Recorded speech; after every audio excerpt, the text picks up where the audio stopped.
Assalamualaikum warahmatullahi wabarakatuh. Selamat siang, Bapak dan teman-teman sekalian. Di sini saya Hanif Bagus Febrian dan teman saya Muhammad Raihan ingin mempresentasikan materi tentang risk management at corporate level. Dalam presentasi ini, AI digunakan sebagai asisten dalam mencari referensi serta menerjemahkan makna dalam buku Fundamental of Risk Management oleh Paul Hopkins agar menjadi lebih mudah dipahami di dalam materi ini.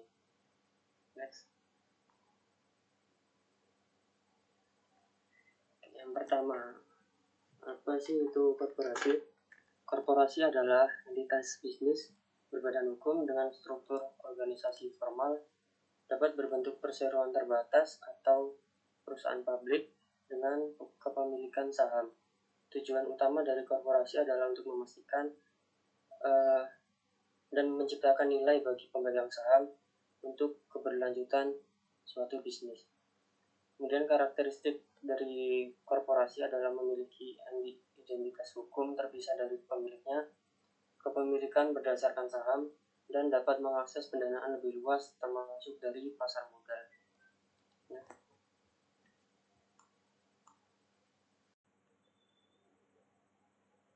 Kemudian manajemen risiko korporasi. Untuk definisinya sendiri, manajemen risiko korporasi adalah proses sistematis untuk mengidentifikasi, menganalisis, dan mengelola risiko yang dapat mempengaruhi perusahaan. Manajemen risiko korporasi bertujuan untuk melindungi aset, menjaga stabilitas keuangan, dan mendukung keberlanjutan operasional perusahaan. Untuk manfaatnya, dari manajemen risiko adalah mengurangi potensi kerugian finansial, meningkatkan kepercayaan investor, pemangku kepentingan, serta meningkatkan kesiapan menghadapi ketidakpastian bisnis. Next. Untuk struktur tata kelola risiko korporasi. Di sini peran dalam manajemen risiko ada 4, yakni Dewan Direksi sebagai untuk menetapkan kebijakan risiko dan strategi manajemen risiko. Kemudian Komite Risiko tujuannya mengevaluasi dan memantau risiko di berbagai divisi perusahaan. Lalu Chief Risk Officer atau CRO bertanggung jawab atas implementasi kebijakan, peraturan, dan pengawasan risiko secara menyeluruh. Dan terakhir, divisi manajemen risiko tugasnya melaksanakan strategi mitigasi pencegahan risiko di level operasional. Lalu prinsip tata kelola risiko. Di sini prinsipnya harus transparan dalam mengelola risiko, kemudian akuntabilitas dalam pengambilan keputusan, serta integrasi risiko dalam strategi bisnisnya. Next.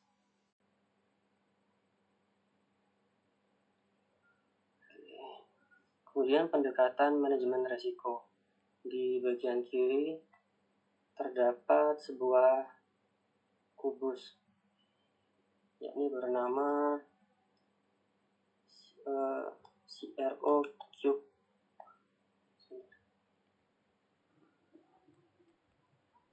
Ini bernama COSO IRM Cube. Kubus tersebut adalah model kerangka kerja untuk Enterprise Risk Management atau IRM yang dikembangkan oleh Committee of Sponsoring Organization of the Tradeway Commission atau COSO. Model ini membantu perusahaan dalam mengelola risiko secara terintegrasi dengan strategi dan operasional bisnisnya.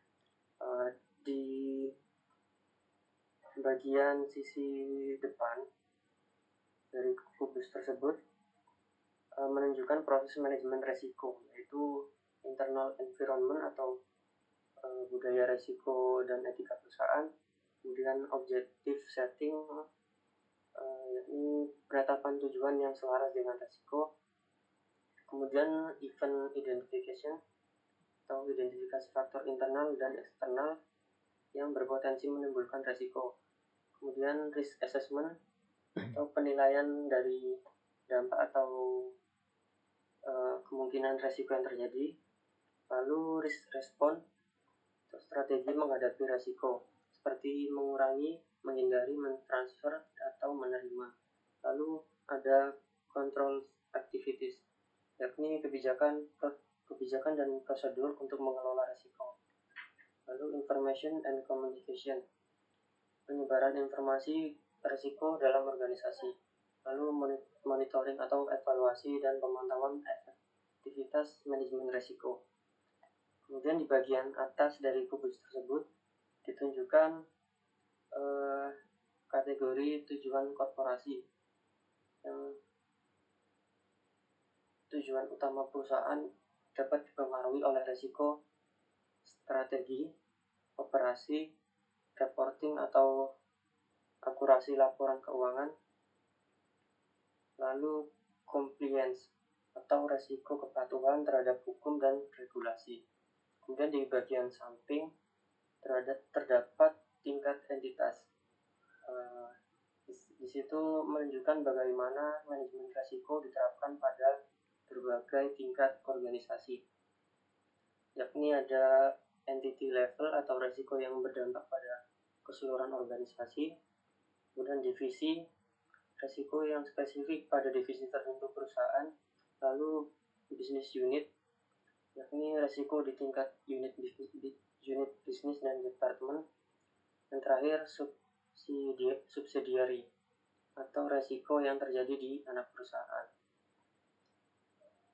Kemudian di enterprise risk management adalah pendekatan terintegrasi dalam mengelola risiko di seluruh aspek perusahaan, menghubungkan risiko dengan strategi bisnis untuk meningkatkan daya saing perusahaan. Di dalam IRM terdapat langkah-langkah, yakni identifikasi risiko seperti bagaimana potensi ancaman dapat terjadi, kemudian penilaian risiko seperti mengukur tingkat atau dampak dari risiko yang akan terjadi, lalu strategi mitigasi atau pencegahan, mengembangkan langkah-langkah untuk mengurangi dampak risiko, lalu yang terakhir pemantauan dan evaluasi seperti meninjau efektivitas strategi risiko secara berkala.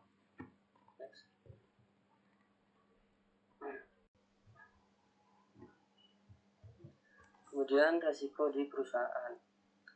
Untuk kategorinya, risiko terbagi menjadi 4, yakni risiko operasional seperti gangguan dalam proses bisnis, contohnya kegagalan sistem, kesalahan manusia, dan lain-lain.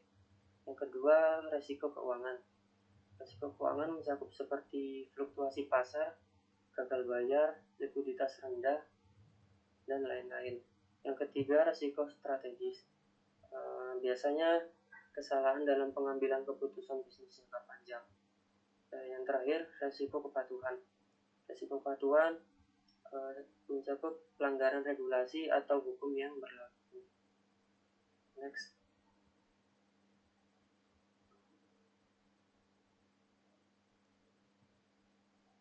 Baik, untuk selanjutnya itu ada proses manajemen risiko di level corporate.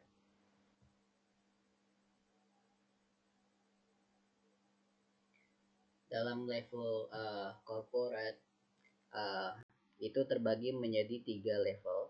Yang pertama itu ada level atas, level menengah, dan level yang paling bawah. Nah, ini akan saya jelaskan.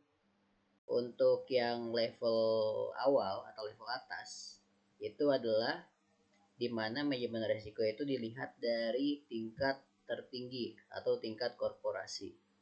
Nah, pada tingkat korporasi ini manajemen risiko itu dilakukan secara menyeluruh oleh perusahaan, ya, dengan direksinya, dengan top manajernya untuk menetapkan strategi risiko sesuai dengan tujuan bisnis perusahaan.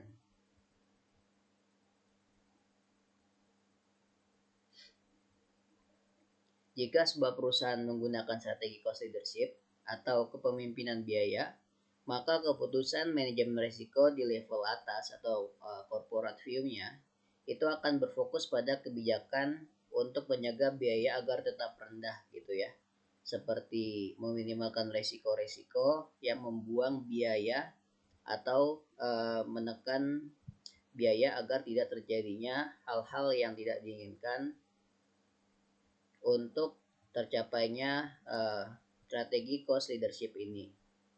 Untuk selanjutnya itu ada yang tingkatan menengah ya, itu adalah business unit view atau fungsional view. Jadi ini tingkat unit bisnis dan tingkat fungsional. Pada level ini, manajemen resiko ini diterapkan dalam unit bisnis atau divisi tertentu. Setiap unit ini bertanggung jawab atas risiko yang langsung mempengaruhi operasional ya. Mereka fokus utama dalam view bisnis unit ini adalah risiko operasional seperti gangguan rantai pasok, kegagalan produksi, atau penurunan permintaan pasar. Untuk yang level terendahnya itu ada view tingkatan proses atau tim operasional. Jadi ini ada level yang paling detail, di mana resiko itu bisa terlihat jelas ya, terkait dengan resiko-resiko teknis ya. Resiko ini bersifat teknis dan lebih spesifik gitu ya, seperti kesalahan prosedur, kecelakaan kerja, dan kegagalan sistem. Nah, fokus utama dari manajemen resiko di level terendah ini adalah meminimalkan mungkin resiko yang terjadi terkait dengan teknis-teknis ini. Semisal tadi korporat yang berfokus untuk strategi cost leadership, maka meminimalkan mungkin terjadi kesalahan teknis yang menyebabkan terjadinya peningkatan beban biaya operasional. Untuk selanjutnya, kesimpulannya, untuk proses manajemen risiko di level korporat ini, manajemen risiko dalam perusahaan berjalan dari atas ke bawah, dari strategi korporasi ya, dari tingkat 1, tingkat 2 ke tingkat 3 ya. Oke, level 1 itu fokus pada kebijakan. Level atas ini berfokus pada kebijakan, strategi risiko yang jangka panjang ya, semisalnya strategi risiko untuk mencapai tujuan perusahaan ya dalam jangka panjang. Lalu untuk yang level kedua ini menangani risiko yang mempengaruhi divisi atau unit bisnis. Sedangkan level ketiga ini berurusan dengan risiko spesifik terkait dengan teknis ya. Oke, proses kerja sehari-hari dan lain-lain. Dengan pendekatan ini ya, itu perusahaan dapat mengelola risiko secara efektif dan menyelaraskan dengan tujuan bisnis secara keseluruhan. Yang atas membuat strategi secara keseluruhan, yang bawah ini menentukan per divisinya ya, dan yang paling terakhir itu adalah merencanakan strategi terkait dengan teknis perusahaan. Tentu saja ketiga lini ini bertujuan untuk tujuan yang sama, menuju strategi yang dituju perusahaan. Selanjutnya ada peran Chief Risk Officer atau CRO dan struktur manajemen risiko pada korporasi. Sebenarnya tadi udah dijelasin oleh rekan saya Mas Hanif terkait dengan CRO atau Chief Risk Officer. Dalam perusahaan besar, Chief Risk Officer ini memiliki peran kunci dalam mengordinasikan berbagai proses manajemen risiko agar selaras dengan strategi perusahaan. CRO ini bertanggung jawab untuk memastikan bahwa sumber daya perusahaan yang digunakan ini secara efektif dalam pengelolaan risiko, tentu untuk mencapai strategi tujuan perusahaan. Ya, menurut CSO, COSO ARM Framework, Chief Risk Officer ini bekerja sama dengan berbagai manajer untuk membangun sistem manajemen risiko yang efektif, memantau perkembangan, dan membantu pelaporan risiko ke seluruh organisasi. Selanjutnya, ini ada struktur manajemen risiko yang membantu terkait dengan CRO tadi, Chief Risk Officer ini, ya melibatkan beberapa komite dan unit manajemen, termasuk dewan direksi yang bertanggung jawab keseluruhan atas manajemen risikonya. Yang kedua ada komite eksekutif, memastikan manajemen risiko diintegrasikan dalam sebuah proses bisnis. Ada komite audit, komite pengungkapan, dan terakhir ada komite manajemen risiko. Selanjutnya ini ada studi kasus dari Amek Foster Wheeler ya. Jadi perusahaan Amek ini itu menerapkan prosedur manajemen risiko secara global di berbagai tingkatan. Mulai dari proyek hingga unit bisnis, risiko utama ini dicatat dalam daftar risiko. Ya ini menggunakan alat risk register yang diperbarui secara berkala dan dikelola oleh pemilik risiko yang bertanggung jawab. Jadi ada penanggung jawabnya atas mitigasi dan implementasi tindakan korektif. Sebelumnya kita udah bahas tentang alat manajemen risiko. Nah, perusahaan dari Amek Foster Wheeler ini menggunakan risk register untuk mencatat risiko-risikonya. Komite risiko dalam perusahaan ini dipimpin oleh CEO dan bertugas untuk ada 4 tugas di sini. Yang pertama itu meninjau saran mengenai tingkat toleransi risiko perusahaan. Kedua ada mengesahkan kebijakan dan strategi manajemen risiko perusahaan. Ketiga ini mengevaluasi efektivitas dari sistem manajemen risiko yang sudah diterapkan. Dan yang terakhir, mengidentifikasi risiko baru yang muncul akibat perubahan lingkungan ekonomi dan industri. Jadi ini ada sirkularnya. Yang pertama meninjau, terus yang kedua mengesahkan kebijakan, yang ketiga ada evaluasi, yang terakhir mengidentifikasi risiko baru. Jadi terjadi secara berulang urutannya. Selanjutnya, kalau tadi ada studi kasusnya, kita lanjut ke tantangan manajemen risiko ke depan. Jadi manajemen risiko ini terus berkembang seiring dengan munculnya tantangan baru. Beberapa tren utama yang perlu diperhatikan ini dalam manajemen risiko ini, yang pertama adalah meningkatnya kebutuhan akan ketahanan organisasi. Ya, ini ada ISO 22300 yang telah memperkenalkan standar baru yang mencakup keberlanjutan bisnis dan strategi manajemen krisis.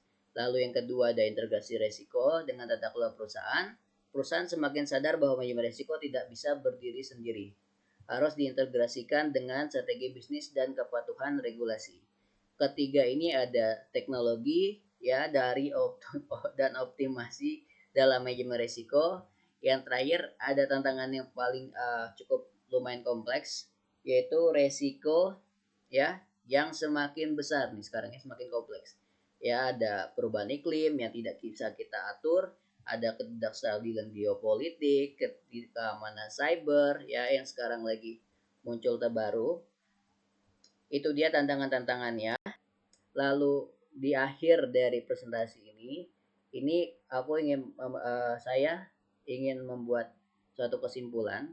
Jadi dalam pembahasan kita, manajemen risiko itu bukan hanya alat mitigasi, tetapi juga bagian dari strategi bisnis yang lebih luas. Sehingga manajemen risiko ini diharapkan bisa membantu perusahaan dalam menciptakan keunggulan kompetitif seperti tadi yang saya contohkan adalah cost leadership. Tantangan utama bagi manajemen risiko adalah memastikan bahwa proses manajemen risiko tetap relevan dan proporsional dengan kebutuhan organisasi. Sebagai kesimpulan, perusahaan perlu menerapkan pendekatan manajemen risiko yang paling proaktif, terintegrasi, dan berbasis data untuk menghadapi ketidakpastian bisnis di masa depan. Dengan demikian, manajemen risiko akan terus menjadi elemen kunci dalam memastikan keberlanjutan dan pertumbuhan perusahaan. Sekian dari kelompok kami, kelompok 8. Kurang lebihnya mohon maaf. Wassalamualaikum warahmatullahi wabarakatuh. Terima kasih Bapak.